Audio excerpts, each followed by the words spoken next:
Hit স্পোর্টসের সকল update পেতে চ্যানেলটি সাবস্ক্রাইব করে বেল আইকনটি বাজিয়ে দিন। বিরোধী রাজনৈতিক দলগুলোর প্রতি শতভাগ শ্রদ্ধা আছে বলে জানিয়েছেন বাংলাদেশ ওয়ানডে ক্রিকেট দলের অধিনায়ক মাশরাফি বিন মুর্তজা।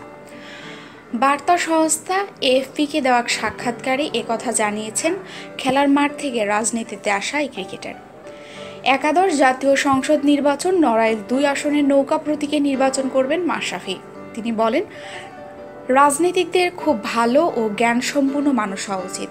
বলছি না আমি ইতিমধ্যে সেই কাতারে পৌঁছে গেছি, তবে ক্রীড়া জগতের মানুষ হওয়ায় দেশের খেলাধুলার উন্নতির মধ্য দিয়ে রাজনীতিতে অবদান রাখতে চাই বলে জানান নড়াইল এক্সপ্রেস খ্যাত ওই লিজেন্ড। তিনি বলেন, আপাতত নিজ অঞ্চলের মানুষের জন্য কাজ করার পরিকল্পনা নিয়ে এগিয়ে যাচ্ছি। এছাড়া নিজের প্রতিষ্ঠিত নড়াইল এক্সপ্রেস ফাউন্ডেশনকে এগিয়ে নিয়ে যেতে চাই। তরুণদের রাজনীতিতে আসার আহ্বান জানিয়েছেন এই ক্রিকেটার। বলেন, সামাজিক অবক্ষয় ঠেকাতে তরুণ প্রজন্মকে রাজনীতিতে অংশ নিতে হবে। মাশরাফি বলেন, আমি আমার জায়গা থেকে বলবো, তারা ভিন্ন রাজনৈতিক দলের সমর্থক, ভিন্ন মতে বিশ্বাসী, আমার তাদের প্রতি কোনো অশ্রদ্ধা নেই।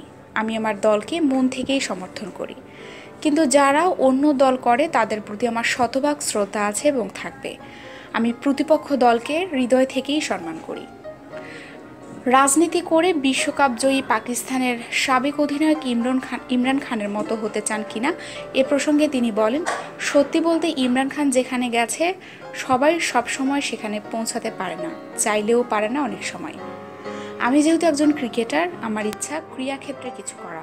খেলোয়াড় হওয়ার কারণে আমার ইচ্ছা এখানেই সীমাবদ্ধ। এখানে কিছু করতে পারি কিনা সেটা দেখতে চাই।